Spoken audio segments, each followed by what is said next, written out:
Она што последно го видовме во промо материјалите за случувањата или за дел од сериите кои што ги емитува Телма е ДНК. Тоа е всушност и данска серија и ја врзувам со некако така се поклопи со она што ни е следна тема.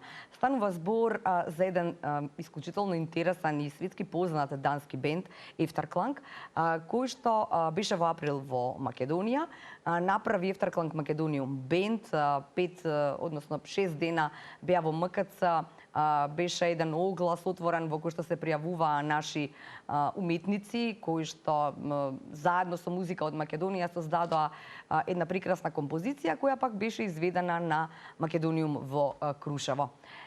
Сето тоа, целото патешествие или патување на Ефтеркланг бендот во Македонија беше снимано и треба да се е создаден еден документарен филм кој што пак ќе има своја светска премиера. Токму затоа, овој пат онлайн го имаме Владица Младиновски Грга од МКЦ. Грга, се надевам се слушаме. Добар ден. Се слушаме, Кате, здраво. Здраво живо. Здраво живо. Значи, многу е убаво кога можеме да кажеме дека некои светски познати луѓе од бенд од Данска ќе се влюбат во Македонија и приказната ќе ги донесе во Македонија и не само во Македонија, туку и во Телма, па и делче од Телма и утринската на Телма ќе има во овој документарен филм. Да, и тебе те има, Кате, во филмот. Како се смеам, така? Да. Нема подобро. Да. Ајде да кажеме од почеток како одеше приказната со Ефтеркланг за оние кои што можеби не гледаат цело време, затоа што во утринска на Телма неколку пати сме зборувале за оваа тема, иако и накои момците заедно со тебе беа во пред тоа патешествие цело кое што им се случи тука во април оваа година и што се случуваше, Грга? Добро утро на сите гледачи. Фала ти, Кате, што повторно еве одвојувате време за убави работи, би рекол.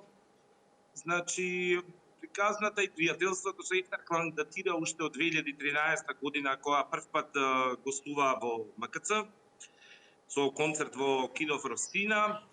После тоа со својот сајт проект Лима гостува 2015 повторно во МКЦ и во 2020 во пандемиска година во корона беа еден од 5 изведувачи на фестивалот Здраво млади. За да го забетонираме, би рекол, тоа пријателство со членовите од бендов, решивме дека треба да правиме нешто по-исклучително, нешто поинтересно, би рекол, од само концерт и се договоривме дека ќе снимаме документарен филм. На наша препорака им пративме некои интересни, печатливи, маркантни локации од Македонија и едногласно се договоривме дека местото кај што треба да се одржи концертот е Крушево, односно споменикот Македониум. После некои година дена припреми, бендот во април дојде во Македонија.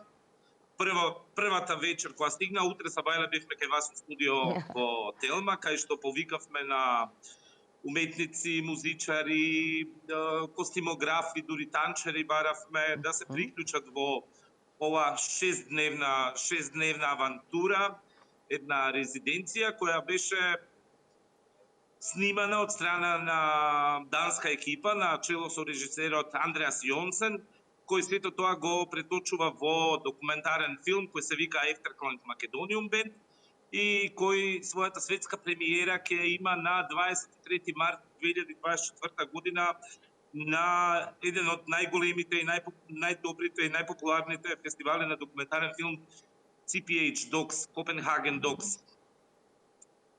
Одлично. Грга, супер приказнава, само ајде да ги информираме гледачите за оние кои што не ја знаат приказната до крај на Ефтеркланг. Инаку станува збор за бенд кој што експериментира, кој што нели е светски познат заради тоа што полнел и Опера Хаус, полнел и Берлинска филхармонија, каде не биле. Значи, бендот како таков, они се многу интересни момци кои предпочитаат да настапуваат на некои по-впечатливи места. Имаат настапено во Опера Хаус Сиднеј, во Хамбуршката филхармонија, на доста маркантни места, и меѓу кои сега и Македонија, Крушево, нели, Македониум. Успеавме во тие 6 дена да собереме бенд од 6 музичари од Македонија, они се тројца, значи 9, плюс го вклучивме женскиот младински хор при МКЦ со 16 хористки. Одлично. И успеавме за еден ден да на наше големо задоволство се јави Ирина Тошева, која за еден ден ги направи костимите со кои се настапи во Крушево. Снимани се сите 6 дена. Значи некои прошетки низ градот, стигнавме и до политичкиот врв, имавме гостување и прием кај председателот на Република Македонија, господин Стево Пендаровски. И на крај сето тоа се финишираше со концерт пред Македониум на, ако не се лажам, на 30 или 29 или 30 април 2023 година. Да. Така е. Затоа што не успеав тогаш да стигнам, но знам дека впечатоците на сите што беа дел од тоа, да речеме, патување ваша на Ефтеркланг и Македониум Бенд, да кажеме, Дина Јашари ни беше пред некој ден во студио, па си направивме муабети на оваа тема. Рече дека било прекрасно искуство. Беше фантастично, магично. Дина беше селектирана како дел од Македониум Бенд.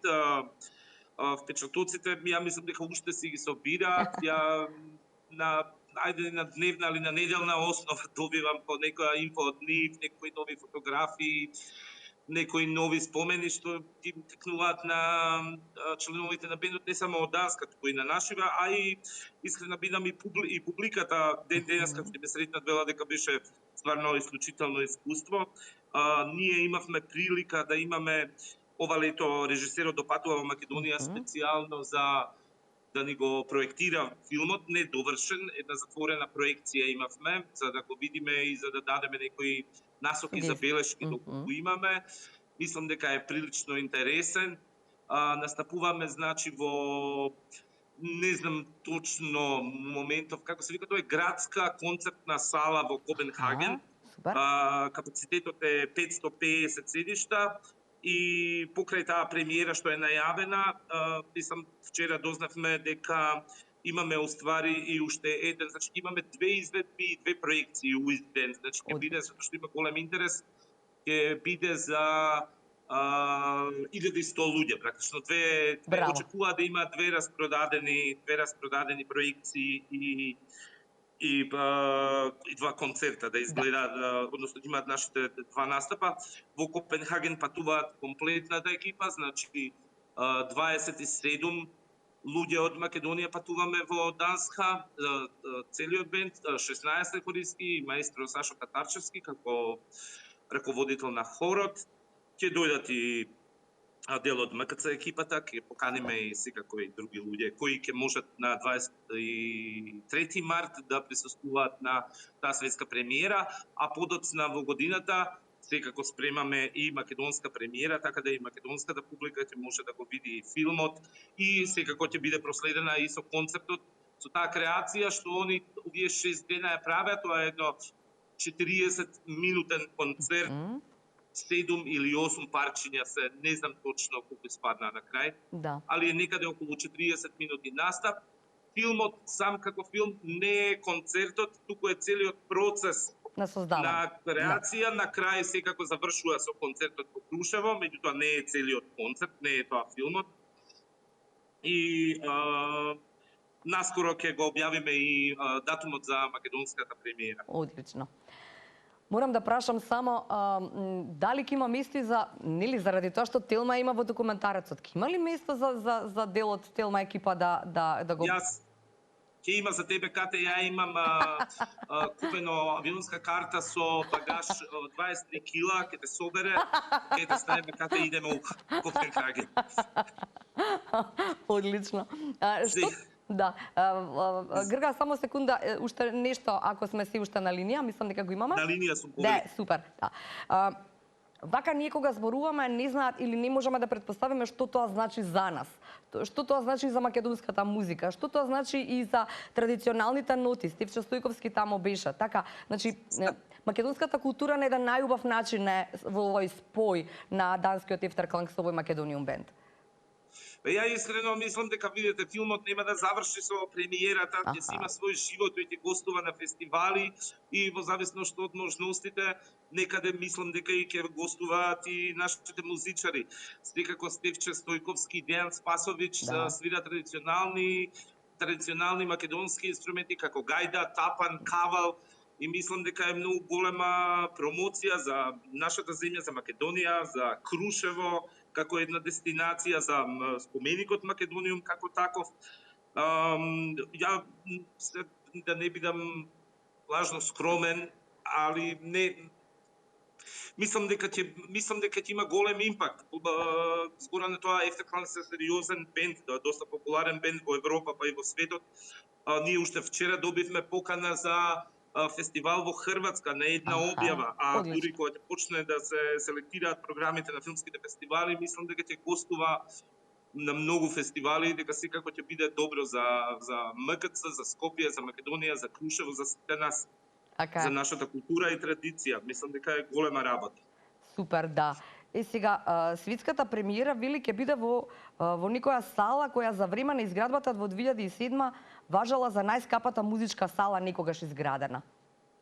Како се вика салата, кате, извини? Концерт Хусет, вајда е ова Хасет, не читам. Концерт Хусет, така, ја не можев да го запамтам името, извини. Ја видовме салата, ни ја пратија продуцентите, ја пратија салата за да музичарите видат, тоа е едно сериозно здание, значи тоа е како градска концертна сала во Копенхаген. Така? Сериозно здание, има и своји анекдоти и приказни околу нивната изградба, мислам дека и архитектот што ја правел добил некоја награда, Прискерова награда за архитектура, вели. Архитектонско здание. Така да таму ќе го представиме филмот, сме многу среќни за тоа, така да ќе ја видиме салата, кога се вратиме кате заедно ќе збориме. Супер, значи само уште јас дослабам на до 25 кила, така? Ќе супер. Добре си. Така.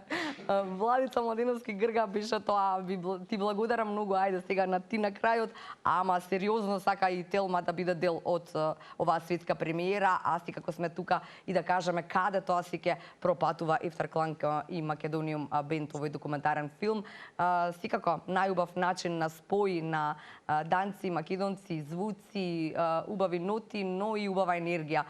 Секогаш затоа што Ефтерклан сами по себе се многу интересен и инспиративен бенд. Владица, ти благодарам до никое друго слушање.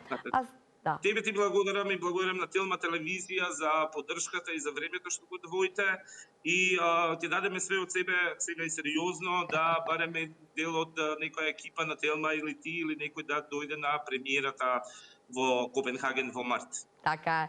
Држиме палци. Ајде, чао, Владица. Поздрав до сите во МКЦ.